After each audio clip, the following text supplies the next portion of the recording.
Your name's not down, you're not coming in.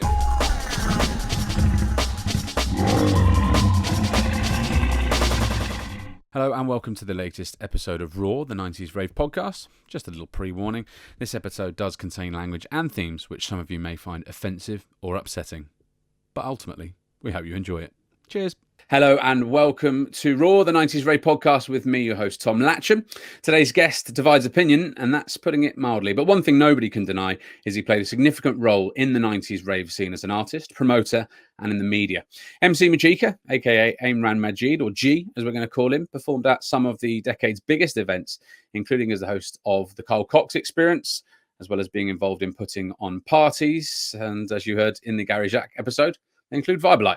Indeed, it would have been unfair not to allow G the opportunity to come on and tackle some of Gary's claims, particularly why he and Gary went their separate ways back in the mid-90s. We've also taken your questions. Some are positive, others slightly less so, which we will be putting to him, and we're not going to shirk from asking any tough ones where necessary. Plus, G's got a book out soon, so we thought we'd get him on and find out a sneak peek of what might be in it. So let's say hello. How you doing, mate? Very well, thank you. Thank you for having me. How are you? Yeah, no, really good, thank you. We wanted to get you on. It was absolutely reasonable to do so, particularly after what Gary was saying. We'll come to that later. But before we get there... I'd like to think you'd have me on here regardless of Gary. I've been around You're right. You are right. To be fair, we were talking before that. So I will make that clear. You know, we were talking before that. But after he did say all those things, we felt, you know, like, let's get you on now because that's reasonable and fair. But anyway, we'll come to that a little bit later. Before that, I want to know from you, what was it that drew you into the 90s rave scene and kept you working very hard in that scene until this day? I fell into the whole scene by accident. So it was never a plan. It was... yes, I did love music, so it stemmed from school. The best subject that I actually naturally excelled at was music, but obviously being from a sort of Pakistani, Muslim background, you'll find in the Asian community education is at the forefront and pushed very much so. So the music thing wasn't really addressed. If that would have been at different times and a different place, maybe I would have been pushed in that direction and learn instruments and stuff like that. But it was very, very clear that I was very, very good at music. And so later on, I just got influenced by my brother from sort of, sounds like he went to New York while I was at school and he came back with like Rob Bases, Rock, Public Enemy, Johnny Kemp, and all these sort of phenomenal early hip hop acts and stuff. Eric B and Rakim, so I was already sort of feeling and loving music. And I remember being sort of taken to school by my dad, God rest his soul, and listening to music and just listening to sort of pop tunes on the radio. But I was more intricately listening to how the beats were dropping and placing, and I was thinking, what, that beat's being repeated and stuff. So I was already sort of feeling stuff from a young age. What drew me was there was a crew that lived in the estate where I lived called the County Close crew, and they were very much into the rave scene. And they kept talking about rave scene, raves and stuff. And it was very underground, and it was the late 90s. I shouldn't have been doing the job, but I got a job via my brother, because my brother is an ex-world champion weightlifter, and he's from that game, he's from that era of the hard knocks and stuff. And I got a job at a rave called Time in the late 90s, doing the security. They just needed some extra people on the front. And there I was, this young kid. My friends walked in, and they're like, what are you doing here? And I'm like working. They were like, what? And I'm like searching these, and I shouldn't have been there. I was, it was totally, I wasn't the age appropriate. And I just remember seeing the vibe and the atmosphere. So I did see how friendly people were. One thing that drew me at the time as well, whilst being at rave, at that time, being Asian, you'd find that sort of, what I found was, from my experience, it was very common that, especially sort of even Caucasian girls, they wouldn't really, really mingle with the Asian guys, or not, I don't come near you. And I just saw how friendly everybody was in this environment. And I was just like, what the hell? I've got this like girl who's just come over to me and just give me a hug. And I was just taken aback by it. And then I remember coming back home and then speaking to them and saying, listen, I really want to like come and check this out. And at the same time, I was working in clubs. So there was a very famous club in Birmingham called Coast to Coast, and I worked in there for 2 weekends, just serving soft drinks. And I remember T99 Anastasia came on, and I was just like, "What the hell is that?" Like what? I hadn't heard it. It was like an explosion. It was just like, poof. When it came in, the stabs, and I was like, "Whoa!" And that was the one. That was the tune that dragged me in. And then obviously the rest was history. Started speaking to the County Close crew. Started attending parties and events, and it was just, it was euphoric, electric, everybody together, friendly. The stuff that we've encountered later, like, the keyboard warriors and stuff like that, no, that just never existed. I mean, I'm talking about not about the internet side, but just opinions and stuff. Everybody just didn't care. They were just like so in the element and in the time. We'll explore more of that as we go through your career throughout this. But the beauty of this podcast is that we look back on the 90s rave scene 20 to 30 years on. And as I say in the intro, you are a man who divides opinion among ravers. But as I say, again, it can't be denied. You utterly submerged yourself in that scene in the 90s, and you've played a significant role. How do you view your place in the 90s rave scene? I think... first and foremost, I was the first British Asian artist to come through in the rave game. So I think that was a big thing for me, and it was a testing time for me, which we can dwell on when you want to pick up that point. But I think I played a pivotal role. I think I played an important role, and I broke down some barriers at the time as well. As I said, I was the first of the kind coming through as an Asian, British Asian.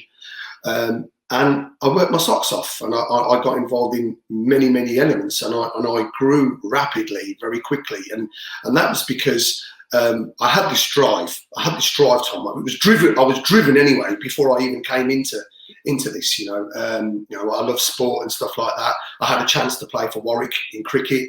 I had a road accident, didn't pursue that. Found the rave scene. Probably could have still had time to find cricket. Was destined to become a doctor, did really well with my A levels, went back into education later on in life, which we'll touch on later. And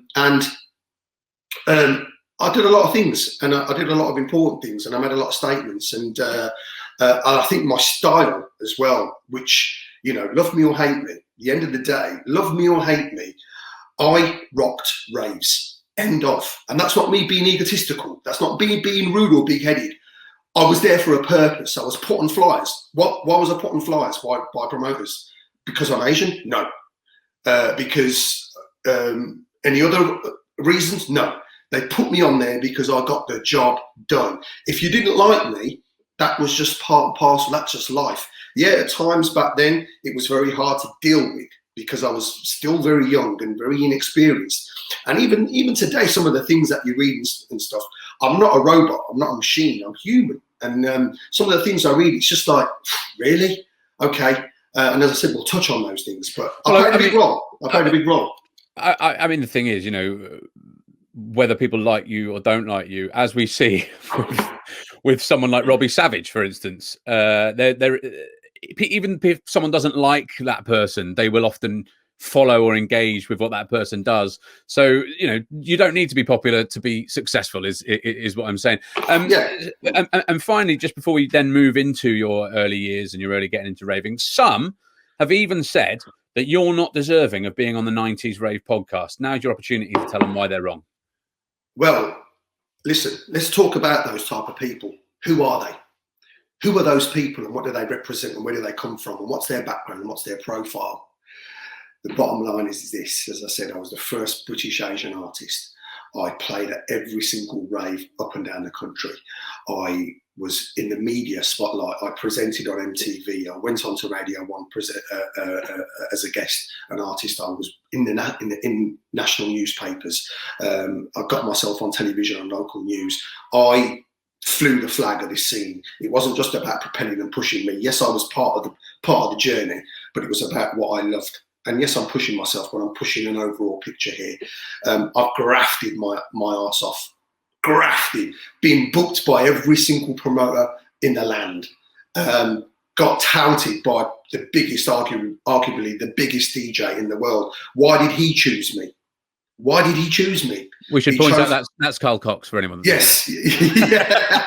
Yeah. Why did he choose me? He chose me like all those promoters because I got the job done. I went up there and I was crowd orientated. I wasn't about lyrics and bars. I was about atmosphere. It was what I was feeling. I engaged with people.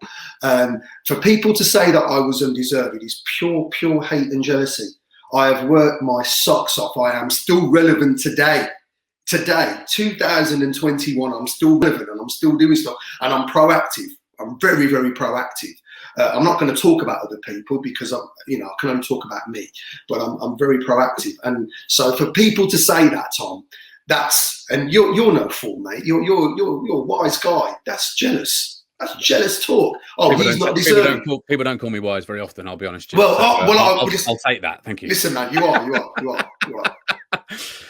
Well, look, listen, we're going to come onto all of those matters as we move through this episode. I've got absolutely no doubt. But if you want to give us a shout, please do. You can get in touch. Hello at the 90s Rave podcast.co.uk on email. We're on all your social media channels. And also, if you fancy giving us a few quid to help us keep this show on the road, be much obliged. GoFundMe.com/the 90s Rave podcast. We've got loads more coming up with G. Don't go anywhere.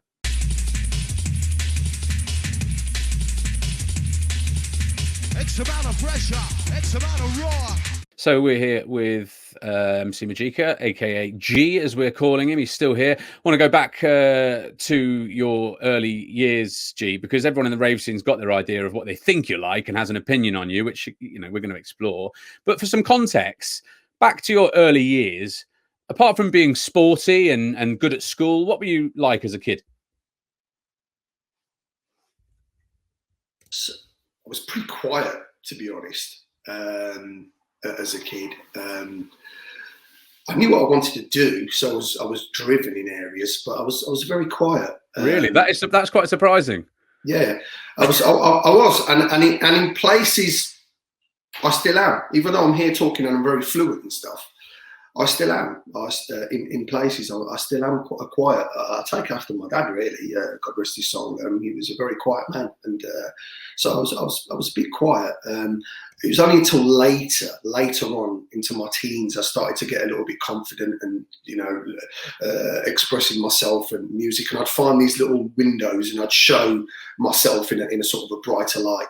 And that came a little bit later on into my sort of late teenage years. Were you grew up in Birmingham in a second generation Muslim family? Were you a practicing Muslim as a child?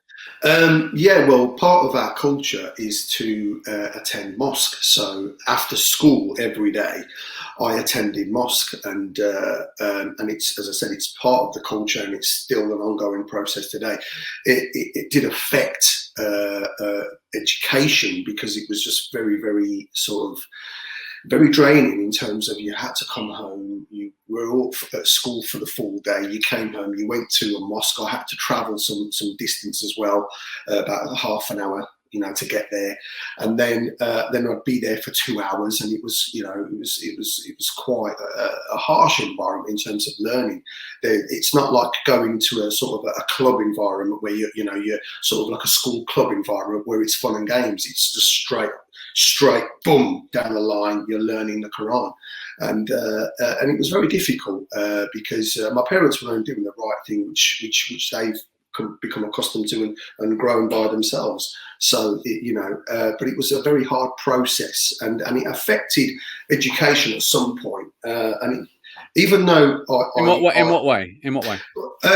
Well, even though I ended up academically doing well, my learning process was slower. I was a slow learner to absorb and take on the information, and that was because there was so much other stuff going on, and it did affect the learning curve in terms of speed. And are you still a practicing Muslim now, or have you left that faith behind? No, I haven't left the faith. I wouldn't say I was fully practicing, but I respect massive elements. So you know, I do the Friday Jummah prayer, which is like the Sunday service to Christianity. So I do that, and then I do little prayers and stuff, and sort of getting more onto it. And I think that might be an age thing as well, because that's very common. But I have been doing the Friday prayer thing for many years. Okay. Well, I mean, it all sounds pretty different to the rave scene, frankly. In terms of what it was like as well as a kid, I know you've said you were musical, and that was what drew you into the rave scene. We ask a lot of people about this, particularly as we interview lots of people from black and minority ethnic backgrounds about their childhood. You grew up in Birmingham. I know, obviously, in the 70s, in Birmingham, it was a pretty racist area. There was it was an NF stronghold and that sort of stuff. How did that? What was that like growing up amid that? It was hard to see it. Where I grew up was an area called Sturchley, and in Sturchley you had the Sturchley skins. And even if you walk past certain landmarks, you'll still see etched in the brickwork Sturchley skins fading out, still there. You still see some of it, and it was a prolific movement. And I think my brother felt it more because he's older than me. Right.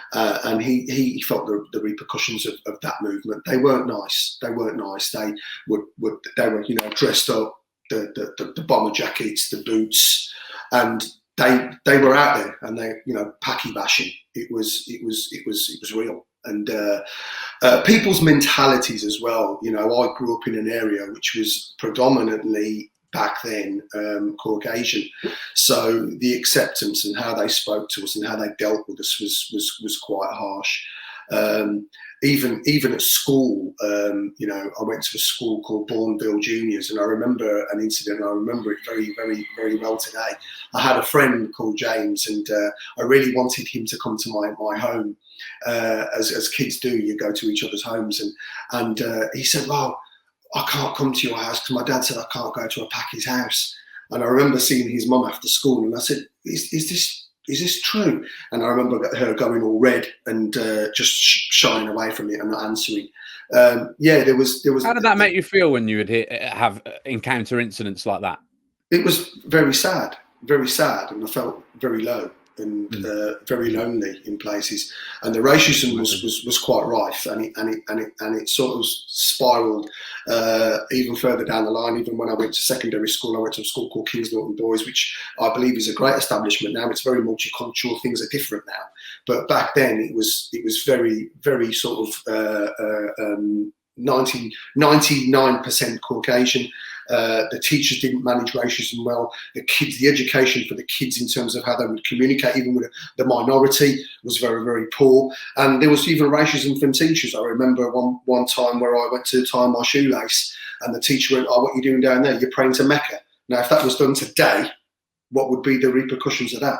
Be enormous. But they could get away with it back then, and it was okay to do those things. And what impact did incidents like that have on the adult G?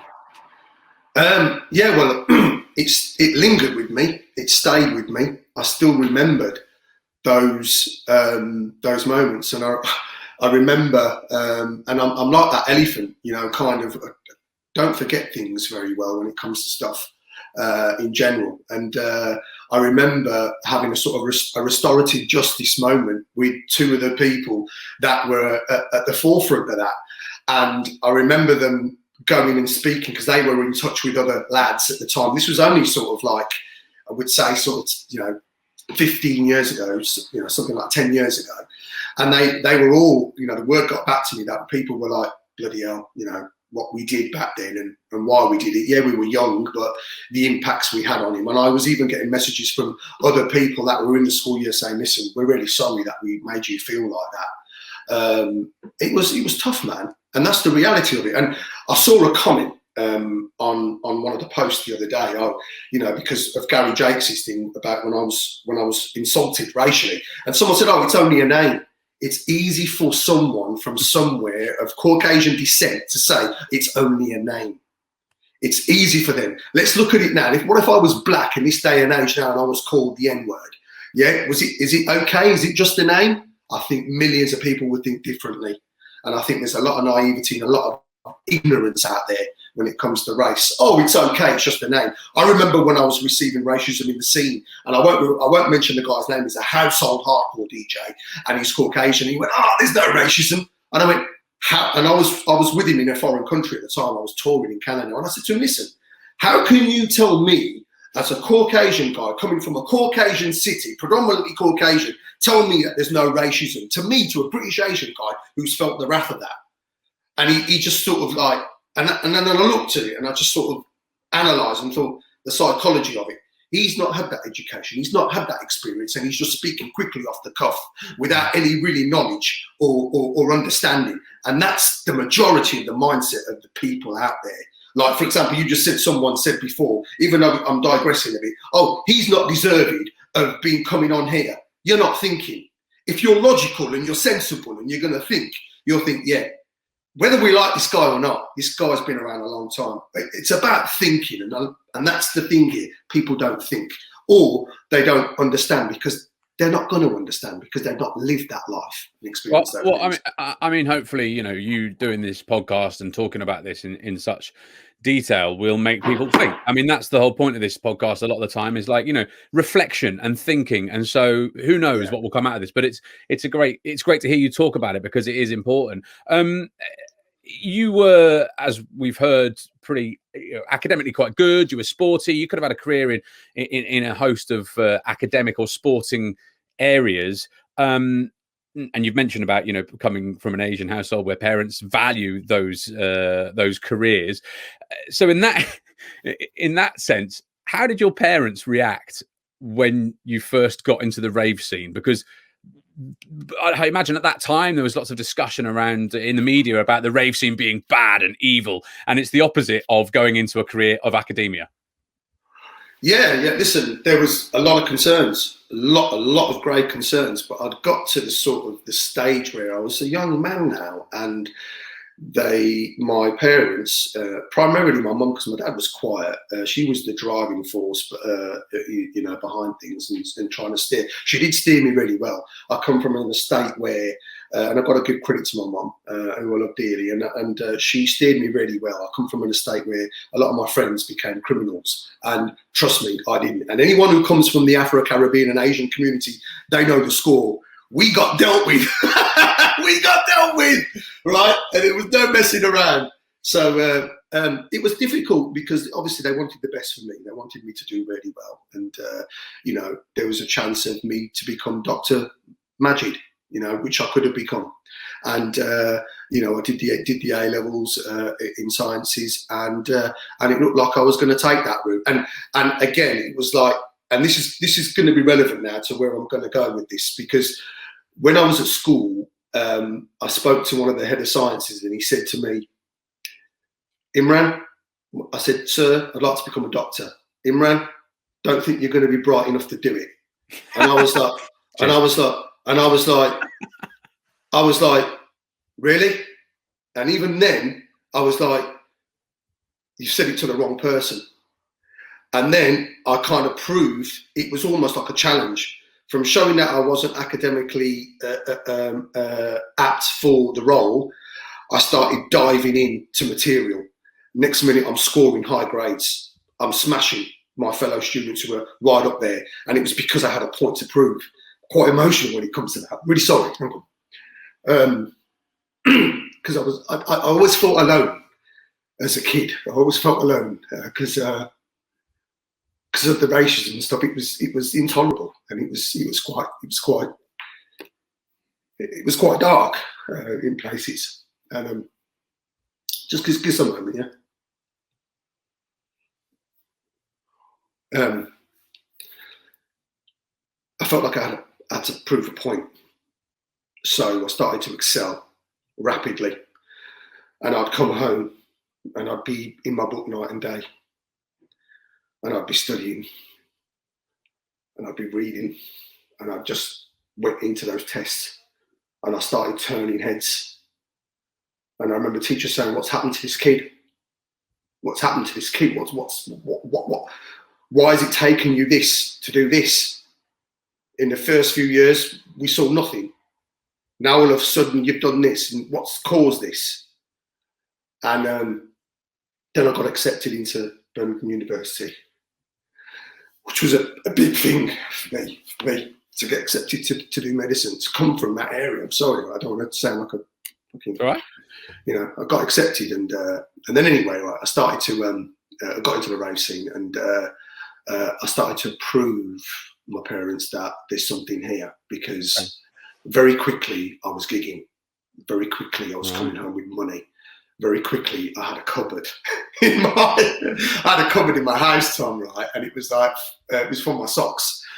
The socks were replaced with cash. Wow. And my mum went in there one day, and she was like, she came out, she went, "What is this?" And she was like, and there was like, I'm not joking, there was about $4,000 there. Right? And she was like, and I'm coming home in like Armani jeans and stuff, you know, and they were like, my brother's like, what's, yeah, so it was starting to get successful. What did that do for your life? Given that you just got emotional there about how you'd underachieved and then you started to achieve, and this is, if you've got $4,000 in cash from performing, it suggests you're achieving quite well in that aspect of your life. What did that do for your confidence and your personality and persona? What, in terms of the school period? No, succeeding early doors as in this chosen profession. Yeah, because it was just, listen, it was, I had this ideology early on. It's your appliance. How are you going to get to these people for them to take you seriously? So it was about breaking down doors, and then the methodology was, how am I going to break down those doors, and what with, and what am I going to use? So I went the next step than most of the people around me, and I saw them. Some people just came through and they knew promoters and they were good artists and they broke through. I had to bash down doors. And one of the things I did do was intricately place myself and have a marketing strategy. So I'd get on a flyer, right? And it's really funny. I don't know if you remember going into record shops, you know, because you said you only got into the scene in 2000, but in the 90s. All right, stop, don't remind people of that. They always fucking say it, so you don't need you reminding them of that as well. Listen, you're still 21 years, mate. That's bloody good going, bro. Right? So you go into record shops and you get like a table full of flyers. Well, I had a table in my room, and I would get the flyer that I was on, I'd put it on, and I'd get a pile of them, and I'd target promoters. And I started with writing a letter. My letter would be as long as my body.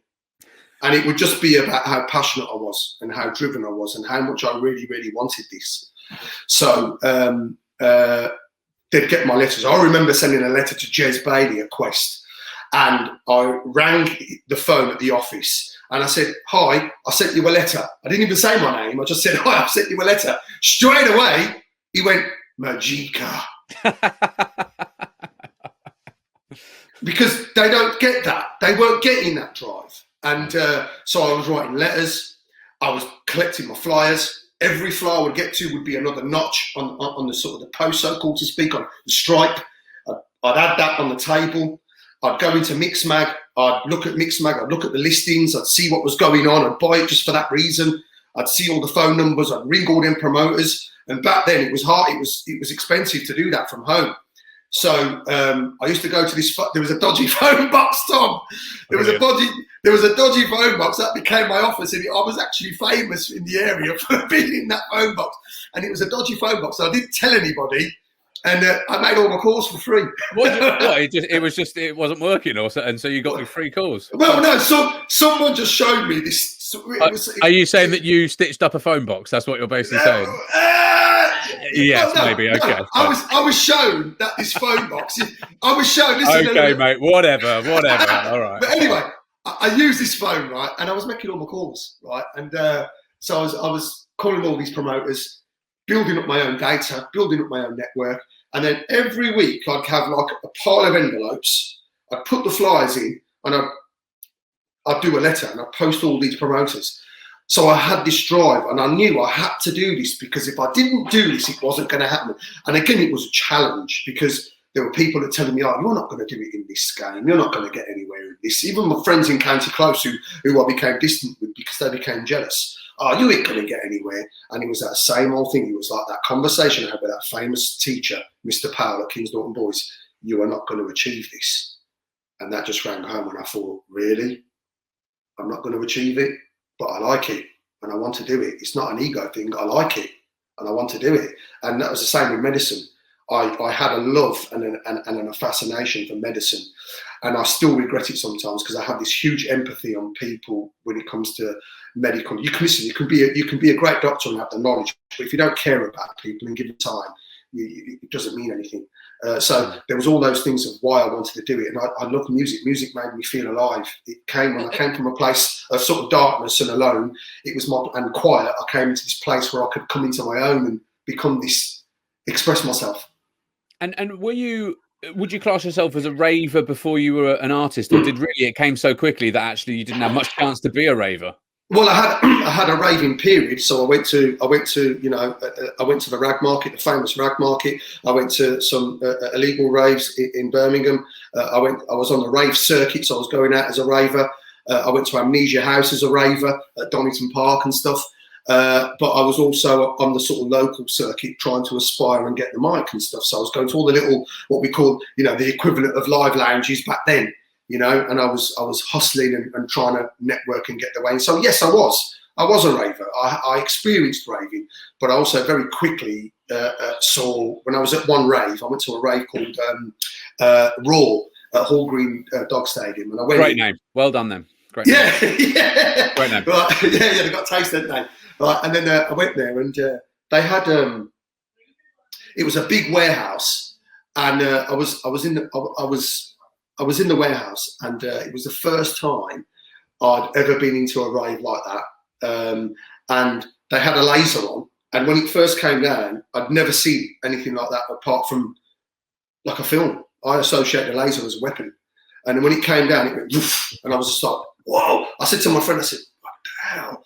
And then this MC stepped over the top through the mist, and I remember it very visually. And he had some dreads, and it was Man Paris. And thinking back, and when I looked at it, I thought it was the Predator. Do you know what I mean? And then any drugs, G, at the time, or was no. The euphoria of being there was like an adrenaline rush for me.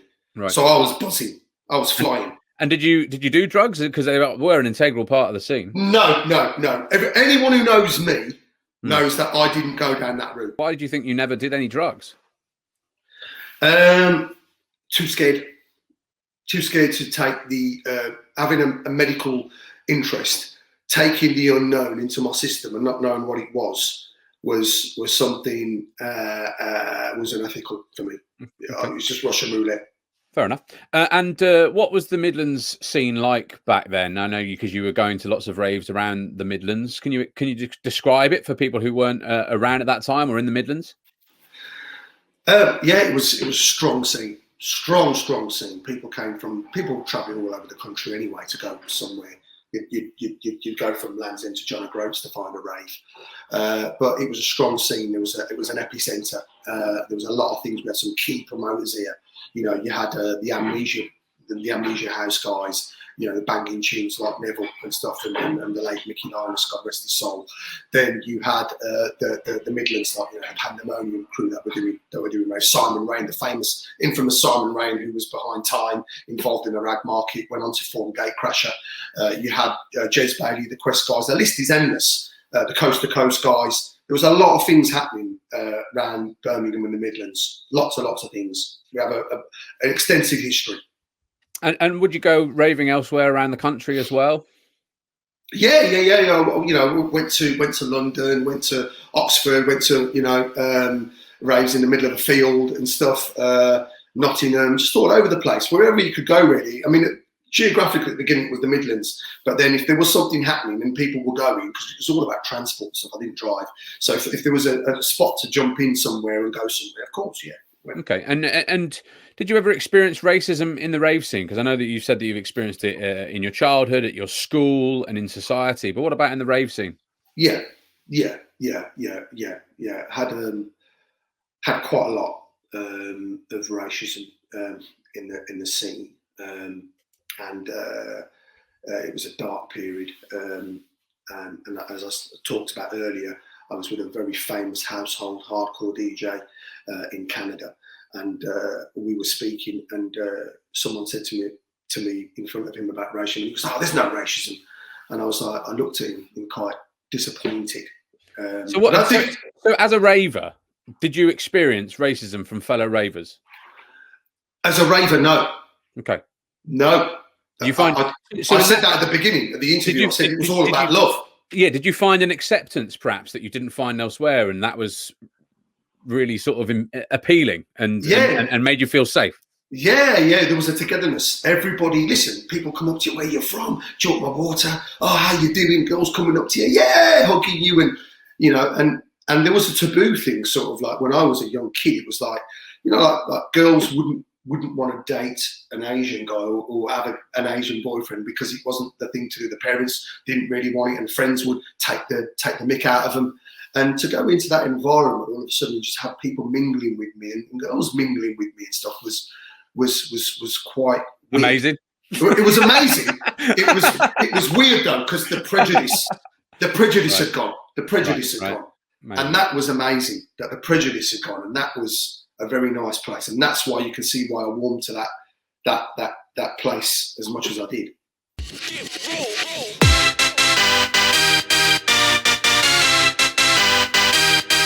We really hope you're enjoying yet another one of Raw's in-depth interviews about the rave scene, which we are proud to say are now all curated into the British Library Sound Archive. All of us here at Raw HQ love how much you love what we do, and your generous one-off donations have been a huge help in covering our initial costs. But we're now a team of 5, putting in a combined 80 hours a week for no wages, with big plans to expand further, and so our costs are going up. As such, we could really use your help to keep Raw growing and developing, as you've seen us do since our launch in July 2020. First up, go and check out our brand new website. It's rawuk.com, where you can find loads of cool extra content, and you can grab Raw's first ever range of merchandise. That's rawuk.com for our new flashy website. We've also launched a new membership scheme where you can support us financially to create more content on an ongoing basis for less than the price of an oat milk cappuccino, plus you get great perks in return. Head to patreon.com/rawukpods. That's patreon.com/rawukpods to see exactly what's on offer. You can also join our YouTube membership, which is basically the same. Or if you're not asked about a membership, but you'd like to support us with a few quid as a one-off or a repeat donation, then head to our website and click the PayPal link. A reminder of that new website URL, yet again, rawuk.com. Big love and respect to you all. Please keep supporting us. Hope you enjoyed the rest of the act. So let's talk more about your performing. I know you said from a very early age you were writing those letters, trying to get on mics, and having quite a lot of success doing so. But what was it that made you decide that you wanted to be much more than a raver? Was it seeing Man Paris that time? Oh, well, I saw Man Paris that time, and it wasn't that specific moment. It was the moment where I was just listening to tapes and stuff, and I went to a rave put on by a very famous reggae band from Birmingham called UB40. And they were ravers, some of them. And my friend, who's still a dear friend of mine, and he's actually in my book, Earl Faulkner, he's the lead bassist for UB40. And he was running a rave called The Earthquake in Moseley, the famous, infamous Moseley Dance Centre. And it was popular because it was the only thing at the time in that area. And Moseley is a very, very arty, music, entertainment, media-led place. It's crazy, the stuff that goes on in Moseley. And I went to that rave with some friends at the County Close crew. I remember going in and went into the rave and just saw some guy on the mic. I think he became a little bit of a friend at the time, called MC Reckless from Borsall Heath here in Birmingham, a ghetto area, not far from Moseley. And I just walked up the stairs because there was no security and barriers and things. I just walked up and I said, "Can I have a go?" And I had a go. And then didn't really know what I was doing, but just just Well, shouted. they just let you have a go. He did. He said, yeah, go on. You know what I mean? Because, you know, he was a, you know, nice guy. It was a very multicultural area, and he was just like, yeah, just have a go, man. And I had a go, and then I came away with this thing like, oh my God, right, I want to go back next week and have a go. And then I started saying to my friends at the county class, you need to give me some tapes and stuff. I need to listen to what's acceptance and how the flow and stuff. And so I was listening to bits and bobs just to get an idea of complementing music. And then I went back the following week, and I remember going into the reception, and I still had that sort of blag from early age. And I walked in, and it was a guy called Jerry Parchment, and he was the key engineer for UB40 for Labour of Love 1 and 2 and so on. All the big hits, Jerry was like the engineer of. And he's still relevant today. He's like engineering for Skepta and people like that. And he was there, and I was like, listen, this is who I am. This is what I want to do. Can I come in, please? And I'll MC. I don't want anything. If you just let me in. And he was there like literally for half an hour, like thinking, what the hell's this kid, man, who just won't leave the reception area? And he didn't have the heart to tell me to do one, or like some people would have. He was very nice and warming, because they come from that place. They know what it's like to break into music and do stuff and get opportunities. So he said, right, in you go. And he let me in. And then I came off the mic, and he said, see you next week. And I was like, what? He goes, every week you're on. And I was like, and then I was on every week, and started doing that there.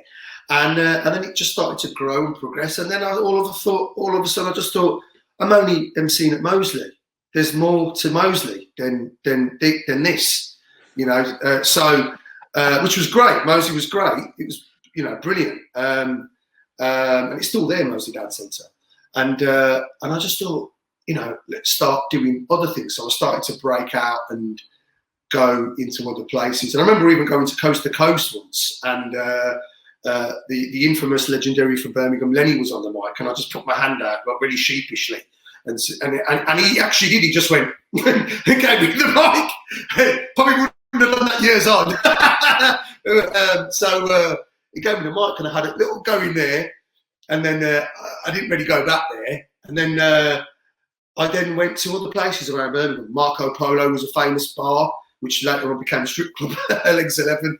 But Marco Polo was very, very famous in the Ladywell area by the rag market. That was a very famous place to go and to every Friday and Saturday. Started MCing there, and then just started to sort of knock on little things that were happening, little community, little raves. Get on, and then I started going for the big guns, and then I started getting really intricate from back then. So you had like the Aston Villa Leisure Centre. And just give people an insight of where I was with my mind and my head, and how much I wanted to get the opportunity. So I thought, how do you find out who these rave promoters are and before they happen? Because there was no internet and stuff, so we didn't know who was who. So Aston Villa Leisure Centre was like one of the biggest prolific kind of places to put raving events on. So I'd contact Aston Villa. I'd speak to the management, and I'd say, look, could you tell me what raves are happening here? And could you let me know who's putting them on? And they would.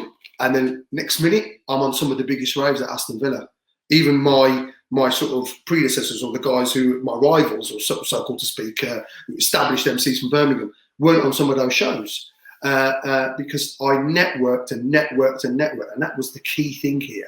It was the key thing. Well, I think that's a common refrain throughout your career, and I'll come on to that in a bit. But in terms of your style, how would you describe it? And also, how did you get your name? My name came from the County Close crew. I should mention, right? The County Close crew consisted of a very well-known. He was a bit of a legend at the time, because he started sort of little rave movement, dance movement from sort of early hip hop into the raving, called Niz. And he went on to become Psycho Niz, and he was very popular with the kids. You know, everybody was like, oh, Nizzle, because he was funky, he was dressed well, and he was the guy who pushed the music, and he entered DMC. He didn't do that well, but he was the guy in the area that was known for trying to scratch and do his thing on the techniques, on the turntables and stuff. Then there was a guy called Bin Palmer, known as Firefox, He was a local DJ as well on the circuit trying to make it. And then there was a young pair who I helped, and I actually helped them give them the name, and they became known as Jekyll and Hyde. And they were billed as England's youngest DJs, and they played a lot of places, but they just didn't have the drive, and they just fizzled out. And we was in the garage. We used to have a little garage, and it was like our little community hub. And his name was Boz, the brother of Firefox, and he built a little sound system. And we used to go in there every day after whatever, college, school, work, stuff, late teenage years. And we were all sat there, and by the time I was going to Moseley Dance Centre, we was all saying, what should I call myself? And like names were flying around, MC Ninja and Cobra and bloody, and all sorts of stuff, T-Rex, madness. T-Rex. Honestly, I don't know that you'd have had the career that you'd have had if you'd have called yourself MC T-Rex. No. And then I said like something rhyming with my surname, Majid. And then his name's Chris Marner, one of the half of Jekyll and Hyde. He went Magika. No, he went Magic. And then I went Magic. I said, it just sounds like, and I just went Magika.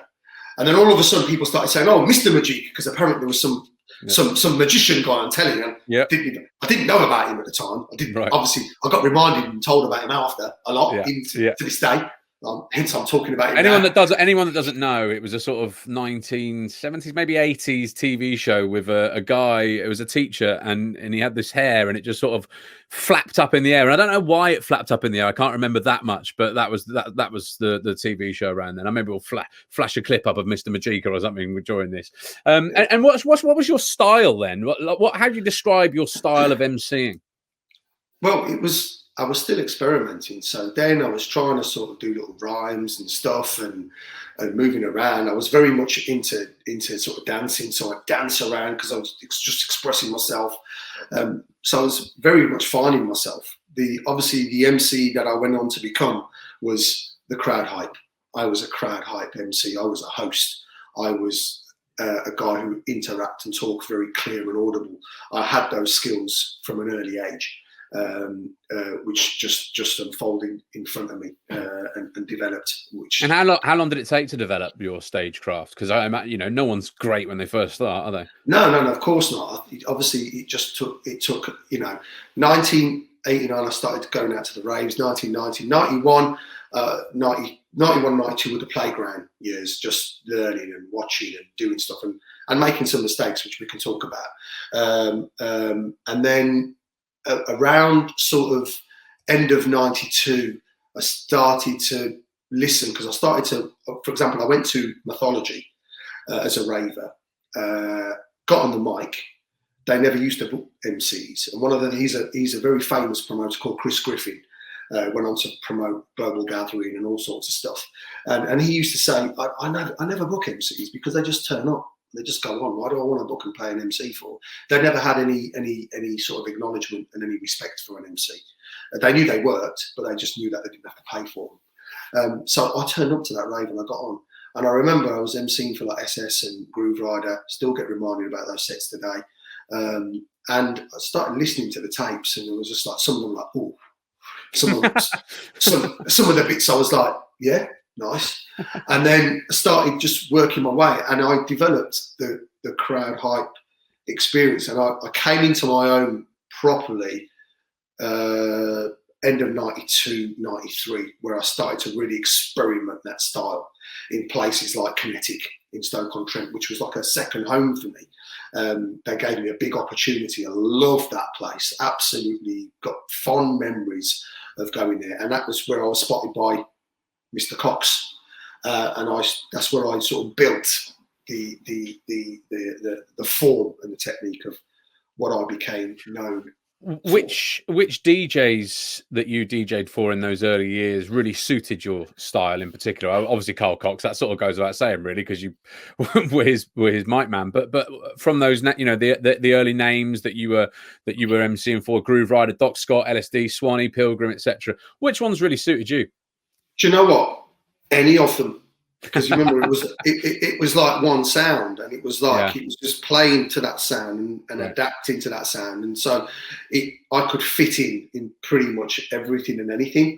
And then even later on in my career, I've gone on to host big events like in Holland. I was like a resident MC for Dance Valley, introducing, house acts and hard house acts and, Tiestos and all that type of stuff, and hosting the main stage for Global Gathering in the God's Kitchen area, and introducing, Paul Van Dyke and Judd Jules and stuff. So there was areas, and I could fall into pretty much anything. It was about understanding the music and feeling it, and I could, and I did, and I never tried to irritate the sound, Okay. Kate Mulligan asks, who was your favourite DJ to work with?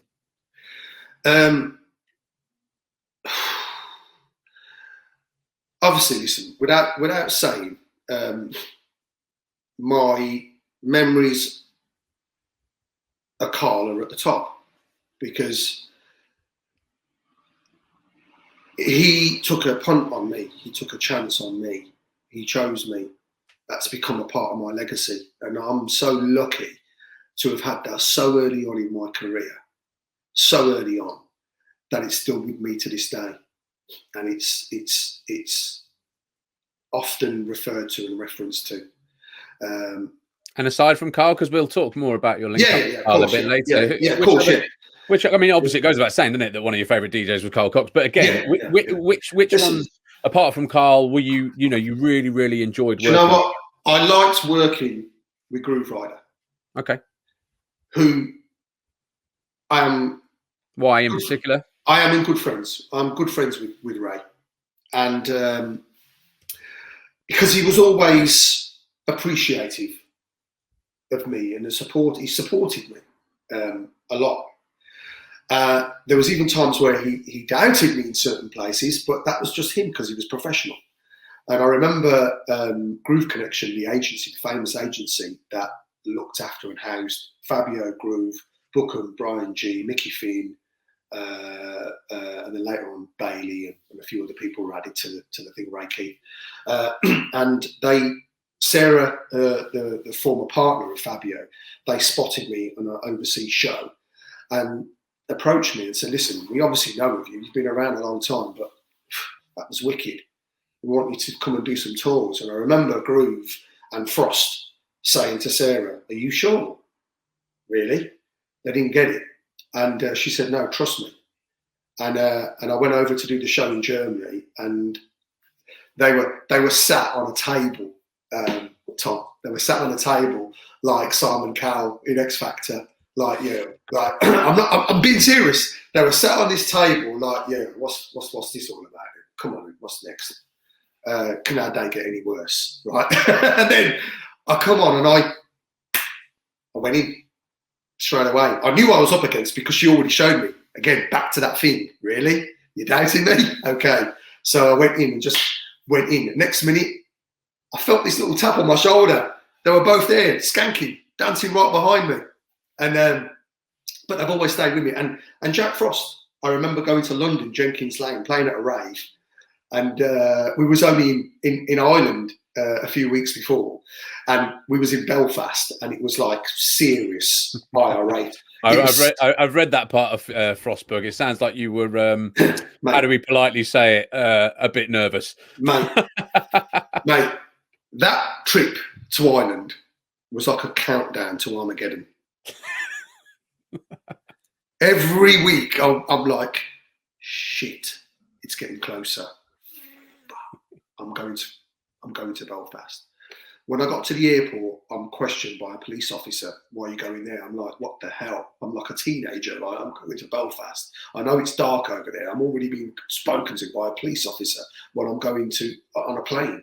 I'm like, then I've come off the plane and I've seen all the security and I'm like, even more like, nah, this is just not healthy.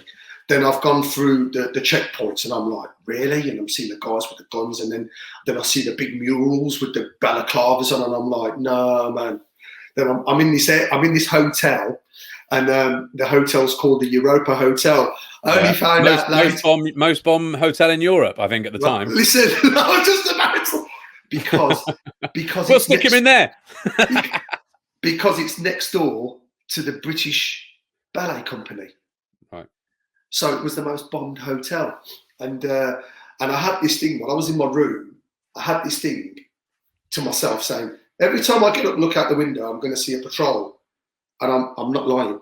Every time I got up, I saw a patrol. I saw this tank, like heavy duty vehicle with armed soldiers. It was like out of a film for me, and what I'd seen on the TV. It's the first time I'm experiencing it. I then went out for a walk, brave enough to just go out for a walk because I wanted to just go to a shop, and went out, reluctant but went. I thought, right, I'm just going to do it. Went out right in the city centre, and then I see this guy on the corner like a bloody sniper, and he's like that, and I'm like, I said, can I speak to you? And I went, yeah, and I said, because it was all new to me, I went, why are you like that on the floor, like in that position, rather than just watching? Because over here, mate, it happens at a drop of a hat. And I was like, where am I? Right. So, and then I found out later on we were performing for like a mob that knew the mob, and I'm like, what? Brilliant. And then back to Frost. Frost, he said, listen, come, we're going to go for a walk. As he does in his voice, come on, we're going to go for a walk. And we just went for a walk through the Shankill Road, which then I found out is like a serious, notorious, badass road. And my man walked around that road like he lived there above. Forgetting, we forget that he comes from a ghetto. All right, it's in London, but he still had that mentality. He was like, yeah, let's go, man. And then all these people coming out the woodwork. Yes, Frost. Yes. I'm like, what the hell? These Irish people. Hey, Nigel. I'm like, what the hell, man? So we got back to England, and I was at Jenkins Lane, and I was on the mic, and this kid, this guy just came on, pulled the mic off me. Nigel, it was almost like he pulled off his top, and he had like, instead of the Superman S, it was like the J, turned into like superhero. Went to the guy, give him that mic now, give it in now. I was like, and this kid sort of shook from being like a really sort of roguish guy, turned into like and gave me the mic. And I've always got fond memories of those guys, and that was always very supportive. And so yeah, so they're the DJs that you enjoyed working with. What about Slipmat? I've got to say Slipmat, the man, the legend. Matt, great experiences with him. You know, really good guy. I remember going to playing in Scotland at Ayrshire, big rave. The promoter didn't come to pick me up to take me to the airport. I'm like 50 miles from the airport. Matt's in the same hotel. I'm like, are you going past Birmingham by any chance? And he went, yeah. So I ended up skipping my flight and jumping in the car with him. And I remember him playing me like SL2 stuff before we even heard it come out and go into the charts. And there's one particular track, I can't even forget the name of it. And I actually got him to play it all the way. And he didn't complain once. He did it. Like, I bet he was happy to do so. But yeah, Matt was good. Matt was brilliant. He is a top man. And in terms of MCs, which MCs did you really rate from the 90s rave scene? I loved Man Paris because that was my first exposure. I liked the Hardcore Generals, and I got to perform alongside them a couple of times. They were a London outfit, and they used to come dressed in militant gear, dreads and stuff. And they were very friendly, though. They were very welcoming. But they very quickly sort of vanished. It kind of filtered off. I really like them. Other MCs, you know, I actually really liked, even though I've got like a sort of a turbulent sort of past with him, I really liked Lenny. He was great guy in terms of what he was doing, and I was very inspired by what he did. Ian Saunders asks, in terms of being inspired, does he regret nicking some of Lenny's lyrics early on in his career? Is that right? Are you stealing Lenny's lyrics? Yeah. So basically, I was 17 years old. Okay, I was 17 years old, and it was a strap line. And let's just put it out there. The strap line was everybody rocking, everybody jumping. I can't remember the next part. Are you bubbling? Are you boogieing or something like that? That was it. It was just that strap line, and I loved it so much. I used it. I was 17 years old, but I paid the ultimate kind of price. He communicated in the way he knows how. And that's, everybody who knows Lenny knows that he will not mince his words. He doesn't care where he does it. If he wants to do it on a platform, he'll do it on a platform. if he's got something to say, he will say it. There's no holds barred with that man. And he took it to the mic. So, and what you've got to remember, those sequence of events and those times and those type of, that era, they're archived in history. Our sets are archived in history. People talk about sets and stuff. And I still hear of that incident still to this day. And he took it to the mic and he said some not so nice things. They were very horrible. For me, there was a great impact because it made me very, very nervous. I was very insecure. I was felt very threatened. He had some people around him at the time because he was friends with like firms, football hooligans. And I remember one of them coming up to me in a rave and saying to me, "If you don't put the mic down, I'm going to knock you out." And this was a grown guy who was known for going head to head with Millwall. Do you know what I mean? And there I was, stood face to face with this hooligan guy saying, "Got to put the mic down now. I'm going to bash you." Did I really deserve that? Come on, man. I was 17 years old. Did I deserve a telling off? Of course I did.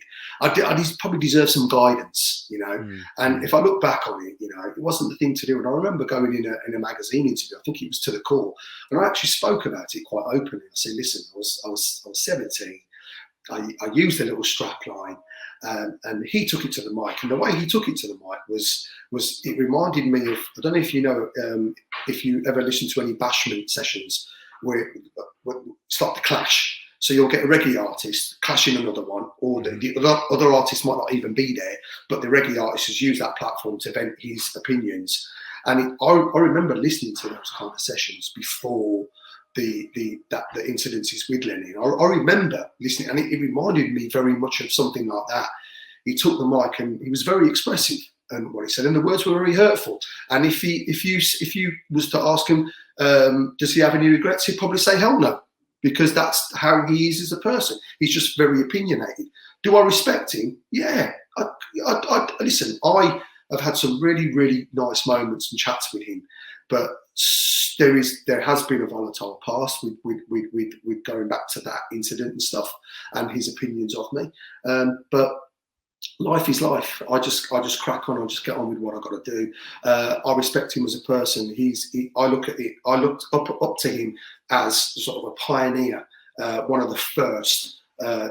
And he excelled very well. I mean, he travelled a bit and he did some raves, and I know he went overseas and did some stuff. But geographically in the Midlands, that was his domain at the time. And so you had a bit of beef with Lenny then over that. Zen Sergei asks, which MCs did you not get on with? I mean, obviously we've got Lenny that's had that you've got on with him over the years, but you've had a fallout with him. Are there any other MCs that you've had issues with, so to speak? Are there any MCs that you haven't had issues with, so to speak? No. Maybe that's easier. There's not really beef that I've had with MCs. Really, no. Indifferences, maybe some might have opinions of me and stuff, but not to the incident that we just talked about. Nothing like that at all. No, nothing. There might have been some rivalry. So, for example, I'll talk to you about Sharky. And when Sharky came through, and again, I was young, many, many years ago, I had a style. I didn't own the style, but I didn't know how to express myself properly then. And I remember the style was just very simple techniques in hyping up crowds. Nobody was doing it. I was doing it. And it was just very simple, talking to the crowd, interacting with them, engaging with them, and then doing a little countdown to build them up to make loads of noise. And he came out and he was the first person for me to see doing it.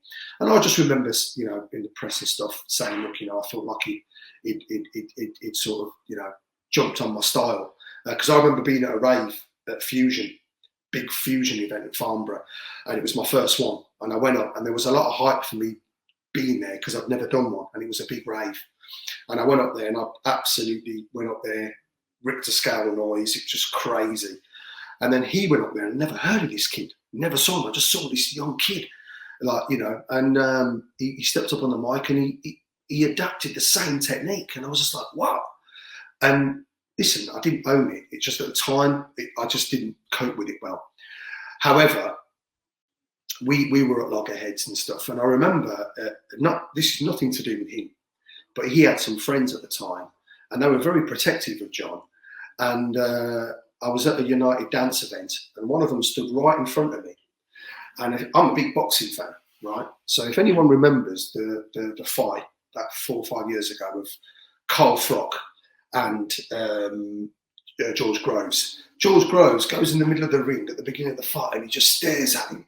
Carl Frock's looking at him thinking, what's this geezer staring at me for? Like I've done something to his family. Just a boxing match.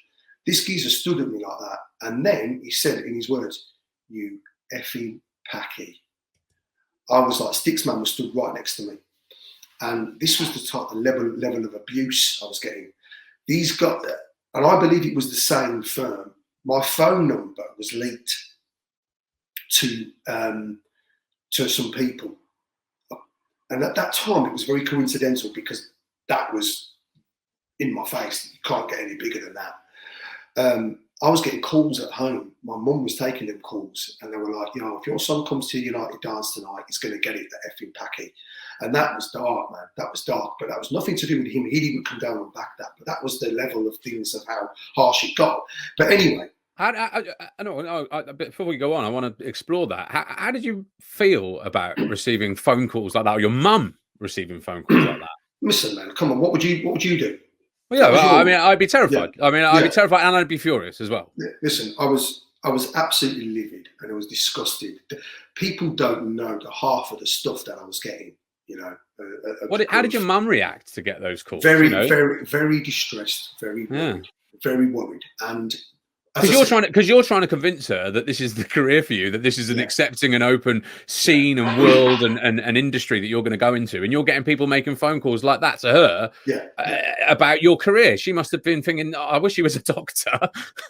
Listen, of course. And I remember on that particular gig, my brother, I've mentioned it before, my brother comes from our class in was a school of hard knocks, which were a very rough school, very rough of his time. Selly boys. He was into martial arts. He boxed with a family, a very well-known family in Birmingham called the McCrackens, who he's very good friends with still, and they trained like Anthony Joshua. He went on to become a world champion weightlifter, Olympic lifting. So he knew a lot of heads. And he's a lawyer today, believe it or not. And he knew a lot of heads. And he said to me, "Listen, you need to take someone." He said, "I can't go tonight, but you need to take someone." So we got a friend of his called Tony, and nothing happened, mate. They were just trying to use intimidation tactics to keep me away from things. It just didn't work. And look, people didn't realise that I did have people around me. I didn't really call on them because I was quiet, but there was times when I had to start calling on people because I felt threatened. And did you still go to those events when your mum was getting those calls saying you were going to get done? I still went to that rave the next day. I was there, and I still did my thing. I went up on stage. Were you scared? I wasn't, because I had Tony with me. Right. Fair enough. And he came, and you wouldn't mess with him. You know when you've got the aura of someone, you just know. Mm. And Tony was there, but I shouldn't have had to have done that. No, absolutely not. There's some questions that have come in on this, and MC Focus in particular says, I'm interested to hear how he found the Birmingham scene, particularly the drum and bass scene, but the Birmingham scene back in the day, because it was obviously associated with gangs, and Bassman was the prominent drum MC. And how did Magika fit into that scene and that circuit? Did you ever have problems with gangs? I mean, DJ Sharky's mate is one thing, but we know that these events were run by gangs. Did you ever have any issues in that regard? And if not, how did you avoid it? The only difficulties I had with gangs was the Zulus to begin with, because obviously, I had some of them opposing me because they didn't like me because of an association or a conflict with another artist. So I had a few little issues with some of those. And then the other one was when I say we, myself and my brother's friend called Shakir, I've got to give him a mention. We put out a rave on in 1991, and it was called Illusion at the Moseley Dance Centre. And we put it on, and it became very successful. And they landed on us, and it was the football guys. Listen, I've got friends who are part of that firm today, and I'm very, very close. My good personal friend, Barrington Patterson, who who everybody knows Zulu Baz. He's my one of my closest friends, and he's a part of them. And you know, just talking about an experience about them. He was nothing to do with this incident, by the way. And they came to the gig to rob it. And they did. And they came, and because that's where they came from. They came from thuggery. They came from robbing and stealing. They came from causing chaos and stuff. You know, I'm sure we've all done things that we regret, but that was my only experience of sort of gang stuff. Later on, not directly, when we started putting on events and Raveology was starting to get successful, it became the place to go. And when it became the place to go, everybody wanted to go. Everybody, and that meant the hood. And from the hood and the ghettos, gangs would come out. And people know I'm not being, you know, cynical there. I'm just telling, I'm being honest. And they came out, and some of the restrictions or some of the things that we had to put in place as a promoter because of doors getting rushed was unbelievable. Honestly, I mean, at Air nightclub, you wouldn't think it was a nightclub. This place was like dressed like Alcatraz, like a prison. It would have like proper corrugated iron steel fencing around it with a dog outside and stuff. And I remember on one of the events, it wasn't just my event. There was a number of events that were going on, which urban crowd or the gangs came to. And they even got the Royal Constabulary from Ulster, the RCU? RUC. Yeah, RUC. Yeah, was it, sorry? RUC. RUC. They had the RUC, West Midlands Police had the RUC division come to Birmingham to manage certain gang situations. And they had them at at the events once. I couldn't believe it when I saw them. I was just like, so it was pretty harsh and a bit dark at one point. So how have you avoided then any real problems with gangs, given it was so prevalent at that point? Listen, I always believe, right, that if you're wrong, you're not strong.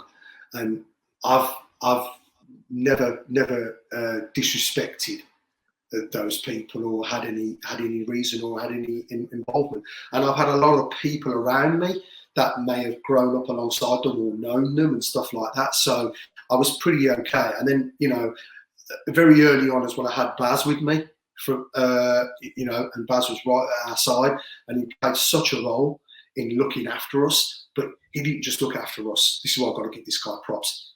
He looked after the rave scene, because I'll tell you what, mate, the love that man's got, I don't think he gets the props that he deserves. Yes, he's been on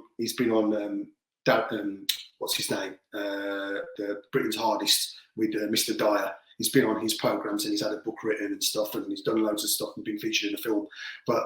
And he's been in the paper here, Birmingham Mail, countless times.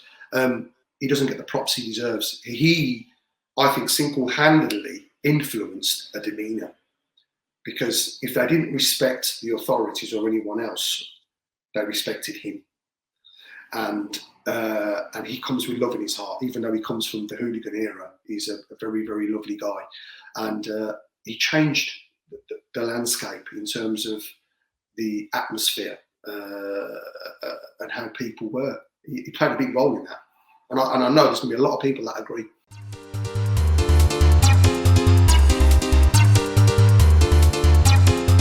Well, that's it for another episode of Raw, and if you like what you've heard, we'd love you to get involved. All of us here at Raw HQ buzz hard off how much you, the Raw crew, enjoy our work, and your generous cash donations have been a huge help since our launch. But we're now a team of 5, putting in combined 80 hours a week for no wages. We've got loads of plans to go further, expand our team and offer, but that does mean that our costs are also increasing. So we could really use your help to keep Raw growing and developing, as you've done since we started. So please do check out our website. Initially, it's rawuk.com for interesting extra content and to get your hands on our first ever range of Raw merchandise. That's rawuk.com. We've also launched a new membership scheme where you can donate to create more interesting and fun content on an ongoing basis, and you'll even get stuff in return. So head to patreon.com/rawukpods. That's patreon.com/rawukpods to see what's on offer. You can also join our YouTube membership, which is the same, or if you're not bothered about membership but you'd like to support us with a few quid as a one-off or repeat donation, head to our website and click the PayPal link. That website URL, one more time, rawuk.com.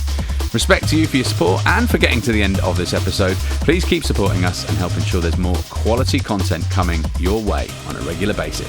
Oi oi!